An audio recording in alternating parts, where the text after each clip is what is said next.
parallelogram, we have to find things that are equal. So in this case, to prove B, let's use a highlighter first to highlight the important parts. Okay, so I use a highlighter.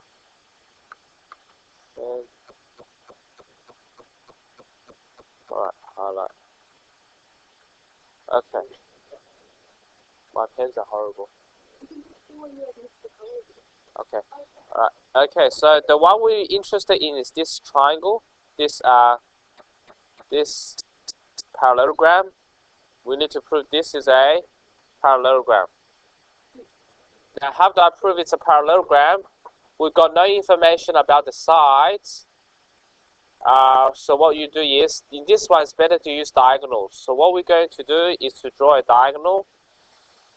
And we're going to draw a line here. Now we note that ABCD is a parallelogram.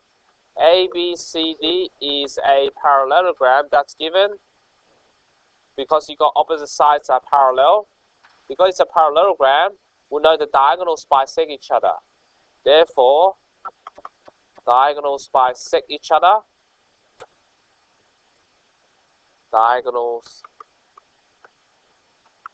bisect each other. And because they bisect each other, we can make the conclusion about, let's call this ABCDPQR, call this R. So therefore, DR equal to RB, right? Because if it bisect, the two diagonals will cut each other into two equal halves. So once we know these two are equal, RD equal to RB, we aim to prove the other two are equal as well. So if we can prove that these two are equal, the one in yellow, RQ equal to RP, then we're done. So we need to prove that bisect each other in the smaller parallelogram. And to do this, we note that the RC equal to RA, isn't it? Because the diagonal bisect the two sections are equal. And we'll note that CQ is also equal to PA. That's given. That's given here, right? They're equal. So if we subtract them, RC minus CQ equal to RA minus PA. And what's RC minus CQ? Have a look at the diagram. RC minus CQ. What would that be equal to? RQ, QR, QR. And how about the other one? RA minus PA equal to PR. And we prove that they're equal, isn't it? So that the diagonals bisect each other. So we'll prove that. Going back to the highlighter, so we'll prove this is true. And then this is true, right? So DR equal to RB as well as QR equal to PR. And therefore we proved, therefore BQDP is a parallelogram. Diagonals bisect each other. Bisect each other.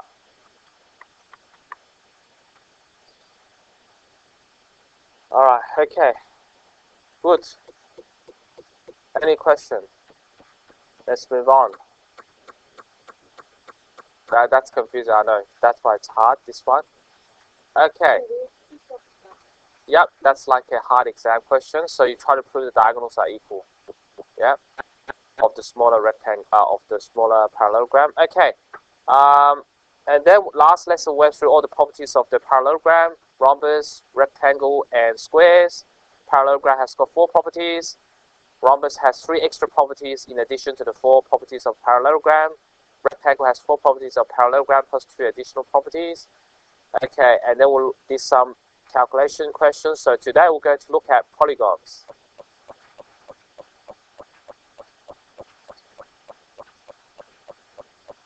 Okay, let's look at polygons.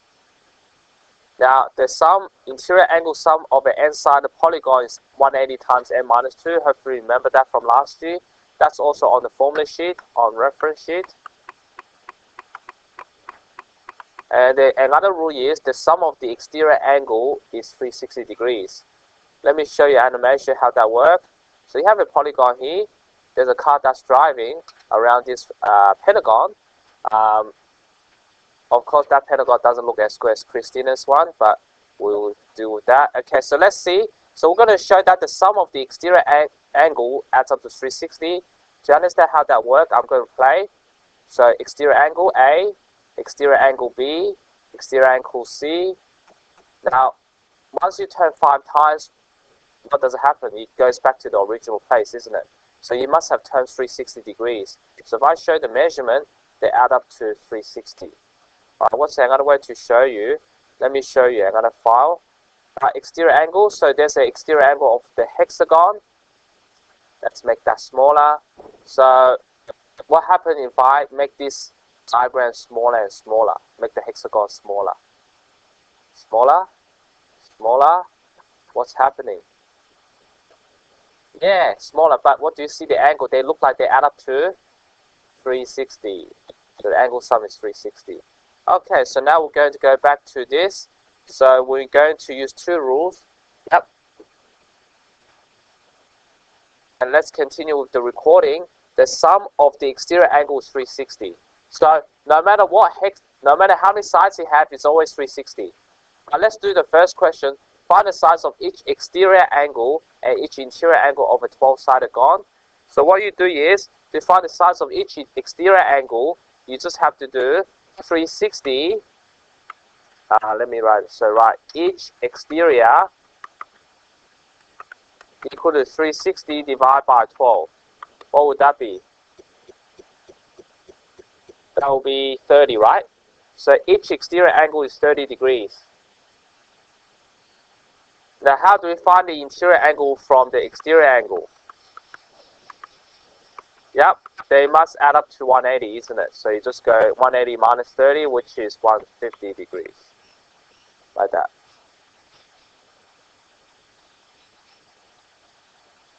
Alright, what do we do after this? Find the number of sides of a regular hex polygon if each interior angle is 135. There's 2 ways to do this. I'm going to show you both ways. If one way is easier than the other way. So start with method 1, which is the harder way, method 1. To do method 1, each interior angle 135. So what you do is you do 135 times n. That gives you the angle sum. And what's another way to find angle sum is to do 180 times n minus 2. Right? There's 2 ways to find angle sum. Either n times all the interior angles or 180 times n minus 2. And you just have to solve this equation. So 135n equal to 180 n minus 360. And then to solve this, we subtract both sides by 135n, which is 45 degrees, isn't it? So right, 45n, and move the 36 over, 360 over, you get this.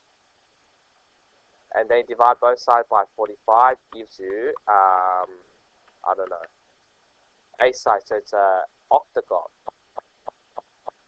Alright, so that's one way of doing that. Let me show you another way, which is much, much faster. How does it work? How does method 2 work? I'll be showing method 2. Method 2 is very easy. Instead of using angle sum, we use sum of exterior angle.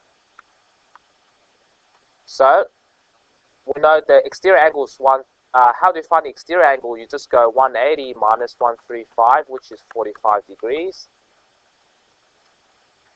And then if you do 45 times n, the number of exterior angle, that must be 360, because the angle sum of exterior angle is 360. So you find the size of one exterior angle, that's one exterior.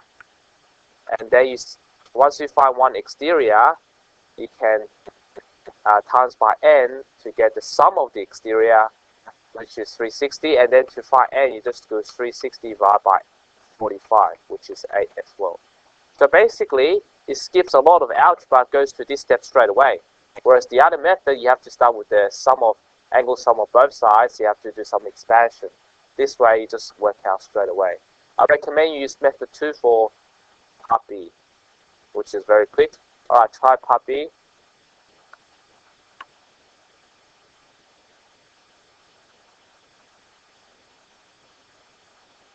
Alright, that's part A, and then we'll do part B.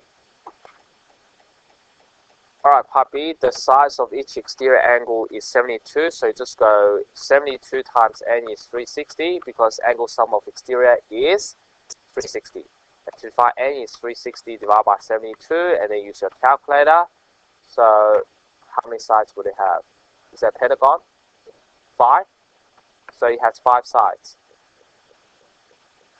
Okay, and then we're going to do the area of shapes, which is like revision since year 8. And you know all of this, so fill out all the information. I think you know all the formulas. Unfortunately, area of the shapes are not on your formula sheet, so you need to remember all the formulas. But you've already learned that since year 7, so you should be good at this. So for the area of the square, you just go S square. Every rectangle, so you go BH or BL, length times width.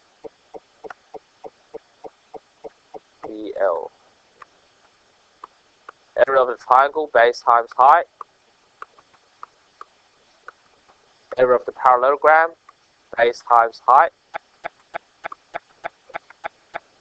So that's a parallelogram.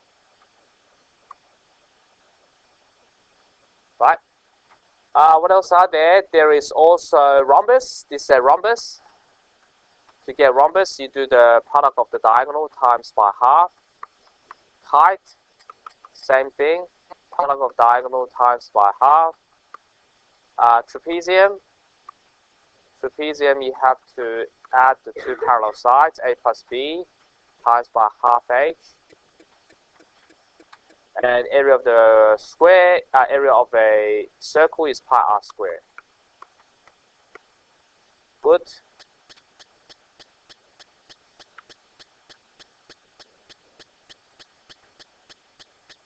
What else are there? Alright, this one is theta over 360 times by pi r squared. So it's a fraction of the full circles. Circumference of the circle will be 2 pi r or pi d. And the perimeter of the sector will be theta over 360 times by 2 pi r plus the 2 radius. Okay, that's all the formulas that you should know for area and some length. And then there's some questions you could try to apply this formula for the area. Have a try. And then you start the exercise. You do 2 exercises today. One on polygon, one for area. I think, what exercise would it be? I think I have something there. Okay, so you should do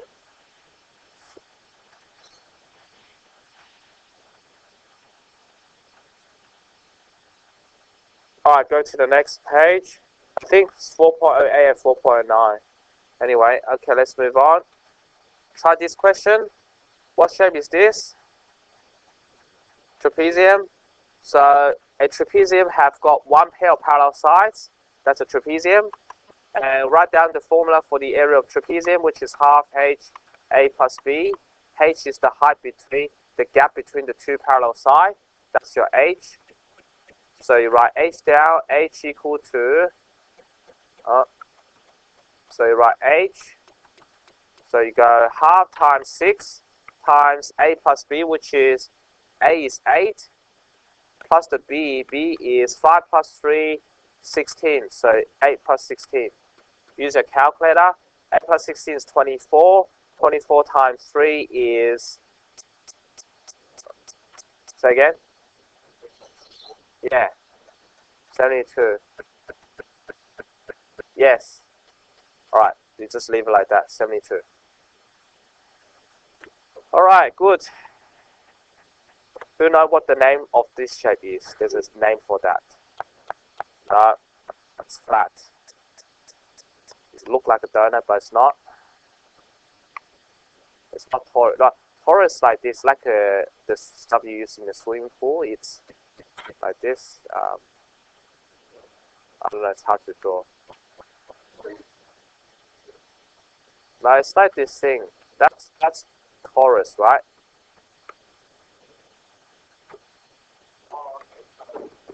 Yeah, it's just 3D.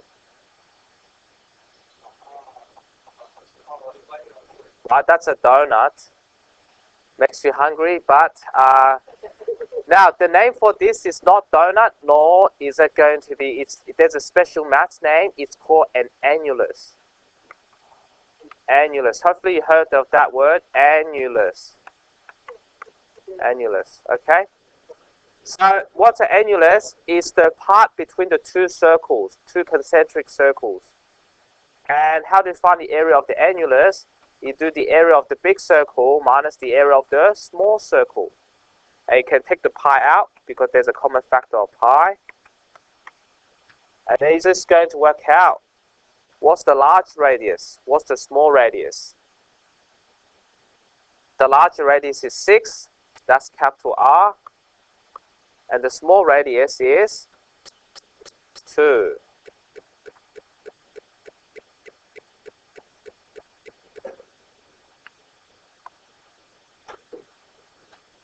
R is 2, and this is small r. So you get 6 squared minus 2 squared. 36 minus 4 is 32, so 32 pi. Leave your answer in terms of pi. Or you can work out on a calculator in 2 decimal place, so 32 shift pi, you get 100.53. 100.53 square centimeters. Okay?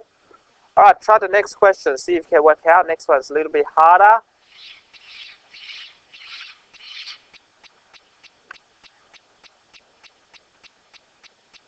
Okay, try the next one, see how you go.